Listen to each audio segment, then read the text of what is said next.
Big win for the Chicago Bulls, my Chicago Bulls, to stay in place for the play-in tournament, which could lead them into the playoffs.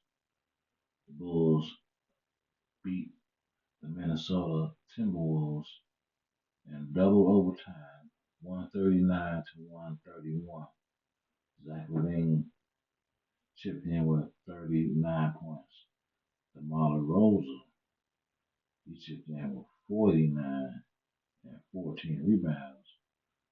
Vucevic, as you can see in the picture, he chipped in with 21 points and a monstrous dunk for the Bulls to go up. See if the Bulls can keep this momentum going. They got Miami tonight, and Miami is in the play-in as well. Let's see if the Bulls can make the playoffs.